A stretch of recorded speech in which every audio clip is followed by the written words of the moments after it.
Before we get into the episode, I am thrilled to announce that the EntreMD Business School is open for enrollment. The EntreMD Business School is the only school of its kind for physicians who want to build 6, 7, and multiple 7-figure businesses. Over the last 2 years, we have had hundreds of doctors go through the school with unbelievable results. Some of them run brands, some of them run private practices, some of them are coaches, some have other kinds of service-based businesses or product-based businesses. And we've had people come in and cross the 6-figure milestone, cross the 7-figure milestone, cross the multiple 7-figure milestone.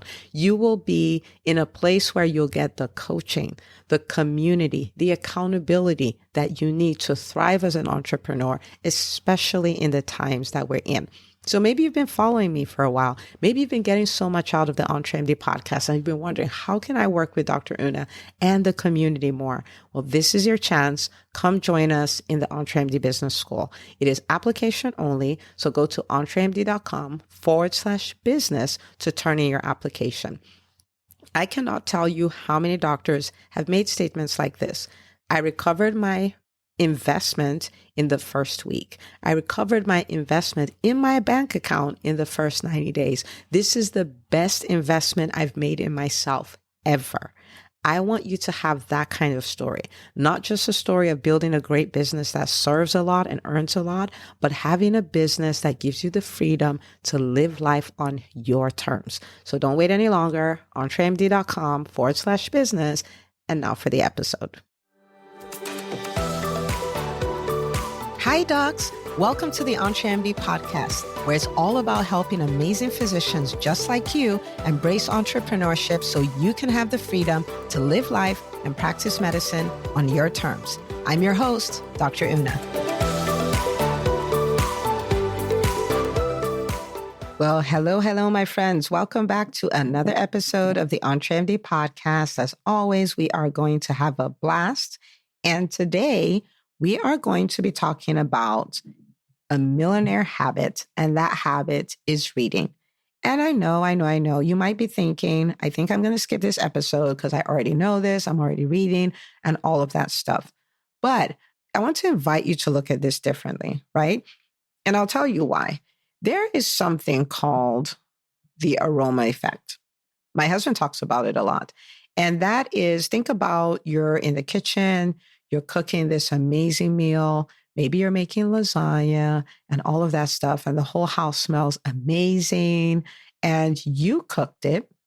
So chances are when it's time to eat, you don't really want to eat, right? Because you've been smelling the thing the whole time. You've been around it.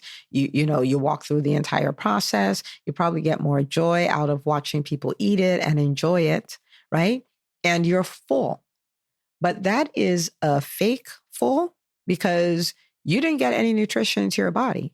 Your body got 0 calories, 0 nutrition from your lasagna because you didn't actually eat it. Okay. And so that happens to us a lot after we've heard about something for a while. We've heard it and we've heard it and we've heard it. But the question is, are you doing it? Because if you're not doing it, you don't really know it. And you're not going to get any quote unquote nutrition from it, right?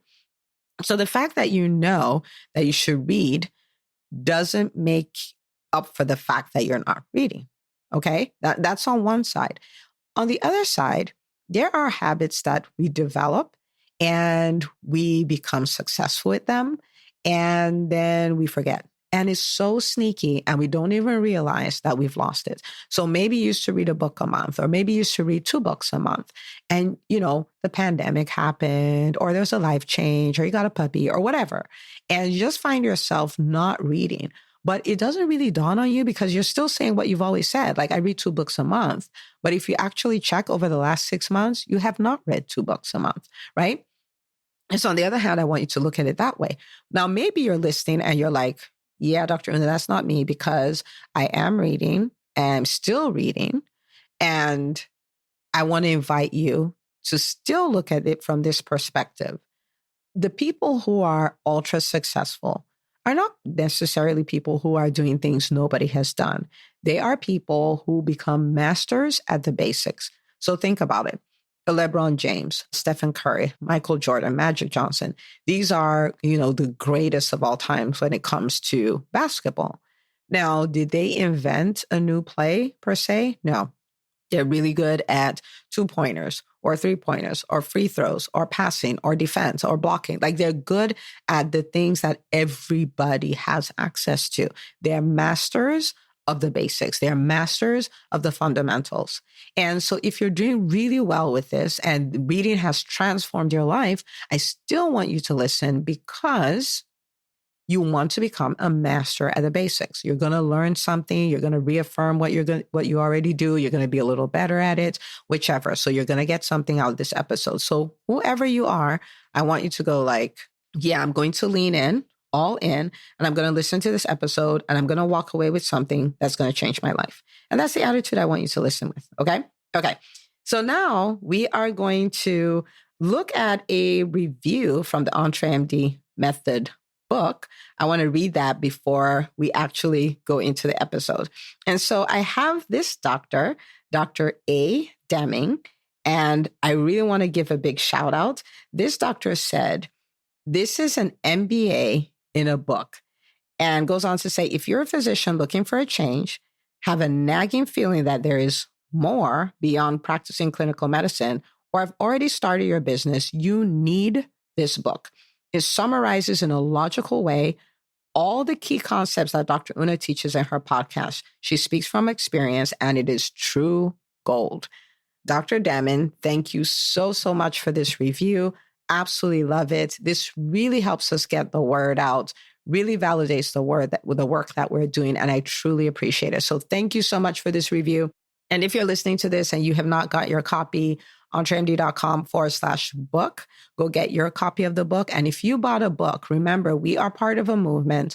Go get this for another doctor in your life and change their lives. This is how we change medicine. Remember, we are done complaining. We're done whining. We're done with all of that. Now what we're doing is we are taking the matter into our own hands and we are changing the narrative for physicians. Okay. So get your copy on entremd.com/book. All right. So let's talk about reading. Okay. Let's talk about reading. I was one of those people. When I finished residency, I kind of felt like I've paid my dues. Not like I would never read a book again or anything like that, but I was like, I've paid my dues. So the heavy duty learning and heavy duty improving myself and all that, I was like, I'm done with that. I've been doing that for over a decade. I've paid my dues.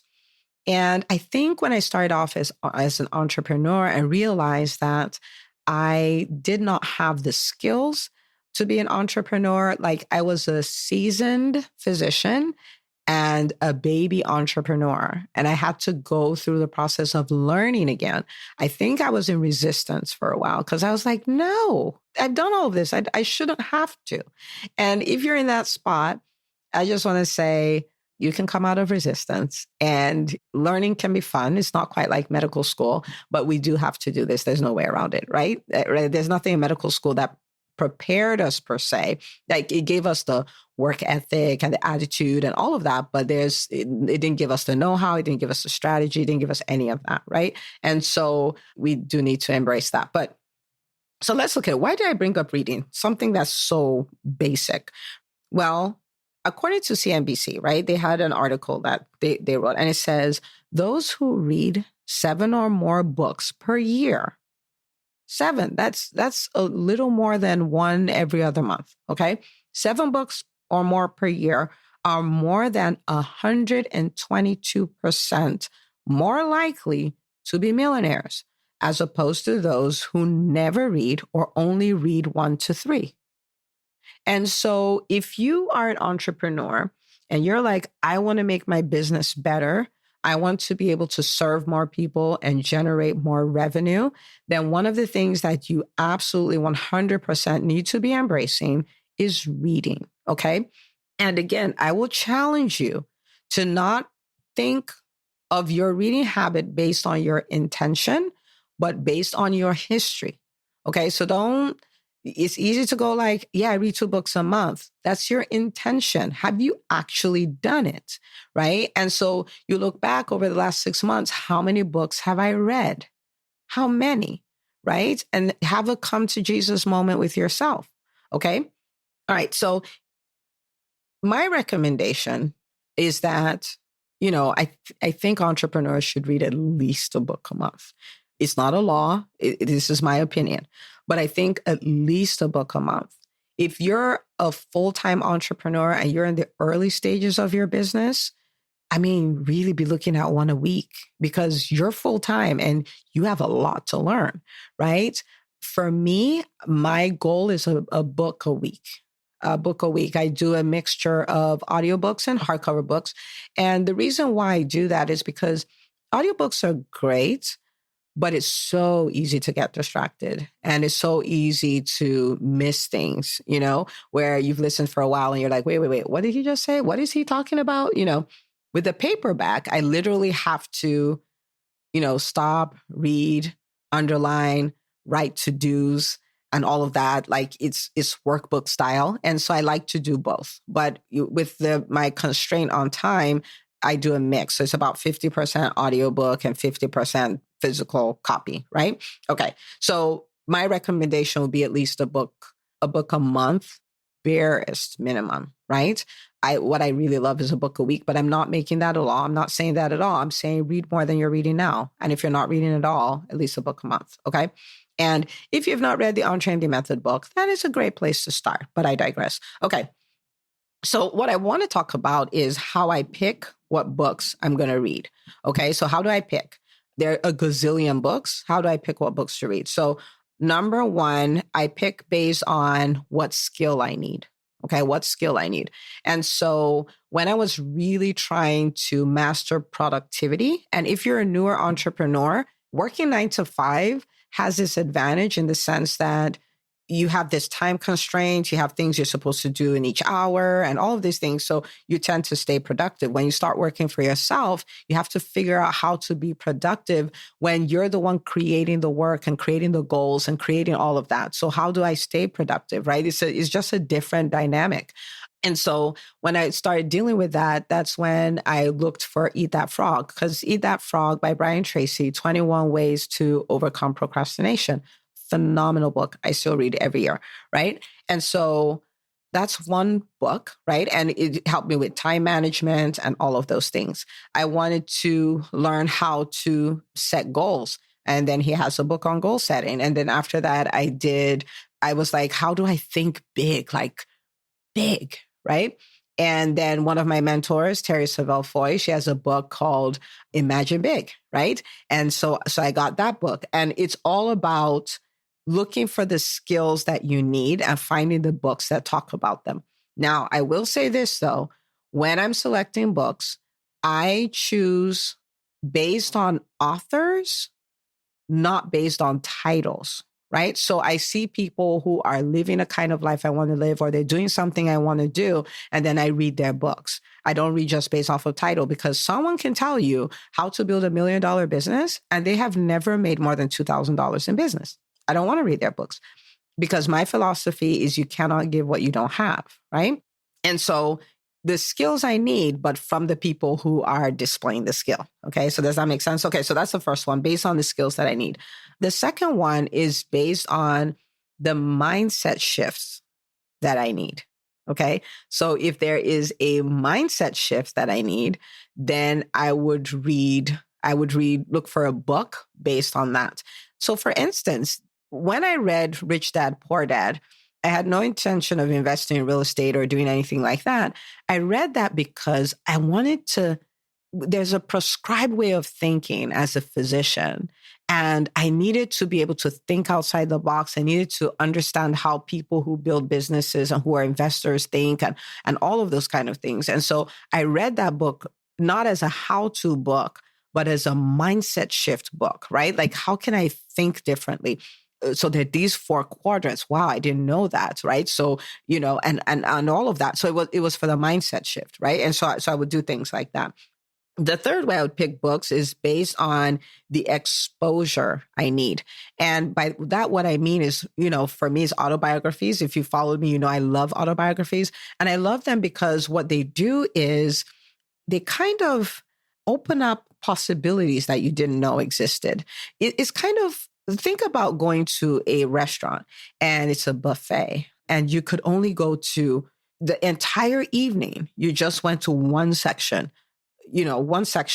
of the buffet stand, and you saw that they had chicken and they had fish and they had all of that. And you just went there a number of times. And then on your way out, you found out there was a completely different section on the other side.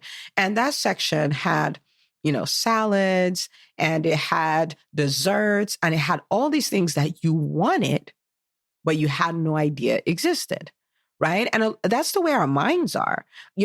We see what we've been exposed to. Really, that's what we are able to see.